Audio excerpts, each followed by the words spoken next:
2024년 2월 25일 위원점검 시작하도록 하겠습니다. 지난주하고 동일하고요. 리세션이랑 이 위험이 증폭은 되고 있는데 이게 좀 신기하게 증폭되고 있죠. 챗GPT 말고는 시장을 끌어올릴 만한 요인은 없는데 엔비디아하고 관련된 기업들 그게 상승하고 있어요.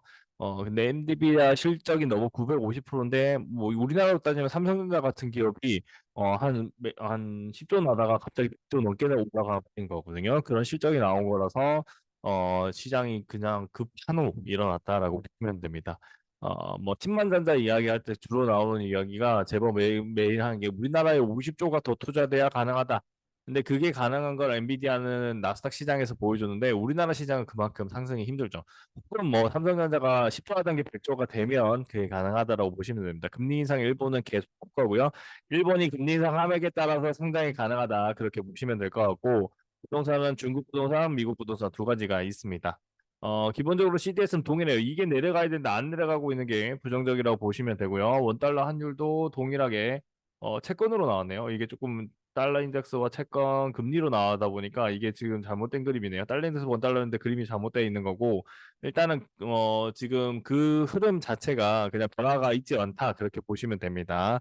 CDS는 마이너스고요. 그다음에 해외 잠재 부동산 부실 규모가 2조 3천억, 세 달 만에 1조가 늘었다라는 부분이 있고요. 그다음에 기업 예금 빼서 부채 줄이고 있고, 그다음에 거세대 76%는 하한계 기업이고, 그다음에 고금리의 기업도 허덕이고 있다. 예금 금리 줄이고 유보금 빼서 쓰고 있다는 것 자체가 시장의 어려움을 다 보여주고 있는 거라고 보시면 되고, 이게 어느 시점에 터지냐 그 게임이다라고 보고 있어요. 저는 개인적으로 그렇게 보고 있기 때문에 조심스럽게 시장 대응입니다. 계속 이 이슈는 변함이 없고요. 그다음에 저축은행에서 실적 후퇴죠. 실적 후퇴고 프로젝트 파이낸스 그림자이기 때문에 지금은 이 프로젝트 파이낸싱에 부실이 포함이 돼 있지 않고요. 저기 202조라고 돼 있죠. 202조만큼의 대출 규모가 더 늘어나 있고 이게 다 디폴트 나면 크나큰 거죠. 물론 우리나라 국고의 50%밖에 안 돼서 그나마 괜찮지만 그래도 이 부실들이 잘 전환이 돼야 되는데 잘 버티면 안 되겠지만 미분양 상태가 계속 일어나고 있잖아요. 그래서 더 힘들어지고 있는 상황이다라고 보시면 되고 구조조정이 일어나도 건설업계의 경기, 그 다음에 사람 일자리 경기이기 때문에 한 마이너스 30까지가 맥스치예요. 예, 그 정도로 보시고 지금은 한번 터지고 바로 반등이 나올 건데 그거는 이제 국제 공조에 따라서 시장 상승이 일어날 거다 그렇게 보시면 될 것 같아요. 여기 보시면은 독일 경제도 회복 안 되고요. 대만도 회복 안 되고 전북에서의 실적 감소하고 있고 업체 수는 증가하는데 경기 침체가 있고 그다음 BCA라고 하는 이쪽에서도 경기 침체 진행 중 주식 26% 급락 가능한 이 정도의 급락을 예상을 하고 있다는 것 자체가 시장의 어려움이고요. 그다음에 법원 경매 신청도 1만 건 돌파해서 지금 경매건이 계속 나오고 있지만 실경매들이 주로 다 튀어나오고 있을 거거든요.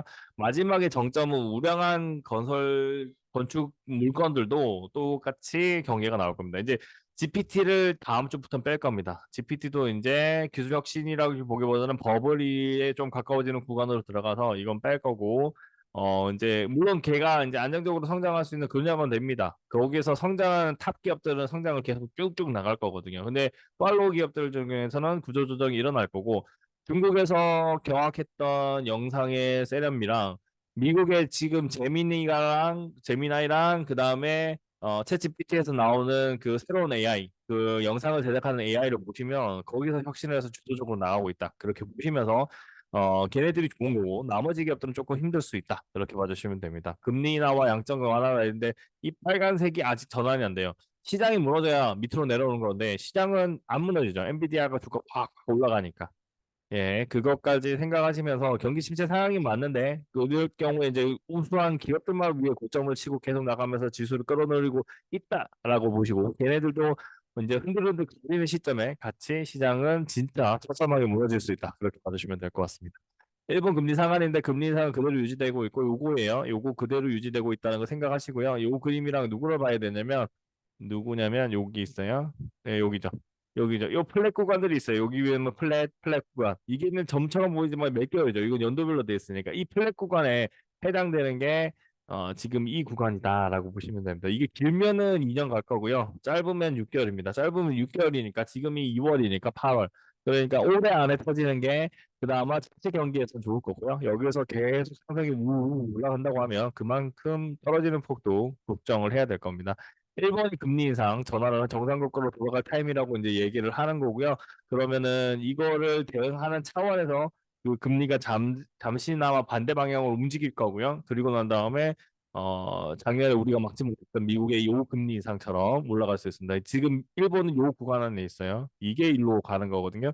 그러면 조심해요. 그래서 그 HSBC에서 금리 인상 신중해라는 거예요. 중국은 지금 난리 나서 있는데 일본이 금리 인상까지 해버리면 일본도 중국계에서 투자된 자본을 땡겨가는 거거든요. 그래서 힘들다.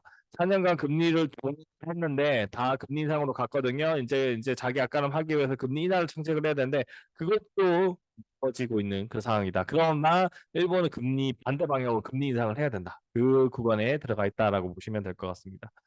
중국과 부동산인데 중국 부동산은 기신이 나오겠네. 부동산 쇼크 여전하고요. 부양 의지는 있는데 이게 이제 디폴트가 일어나기 때문에 부실이 빵이 되는 거죠. 내가 100을 투자해서 건물 지어놨는데 이거를 회수를 못하는 일들이 벌어져요. 5%씩 이익 난 것들이 20개를 해야 만들어지는 게 건설업의 기본 룰인데 그게 이제 무너진다라고 보시면 될 것 같고요. 미국 상황은 부동산도 각각 문제가 될 때까지 문제 안 된다. 우리나라도 지금 많은 건설사들이 선거 전에서 디폴트 상황에도 놓여 있음에도 언론에도 안 나오거든요. 그거를 잘 막았으면 관계없는데 선거 끝나고 난 다음에 터질 수 있다. 그렇게 보시면 될 것 같고요. 부동산 민간 자격사를 하겠다라고 했는데 이것도 조심스럽다라고 보시면 될 것 같고 리스크 관리에 힘쓰고 있다. 신한은행 이것도 신한은행이 많이 투자했다는 그 건이겠죠. 그럼 신한은행이 흔들어 버리면 우리나라 건설사, 우리나라 은행까지 다 연쇄폭등이 일어날 수 있겠죠. 이런 부분들이 조심스럽게 생각을 하시면서 전체적인 박스권 트레이딩이다라고 보시면서 시장 대응해 주시면 될 것 같습니다. 다음 주에 또 뵙도록 하겠습니다. 감사합니다.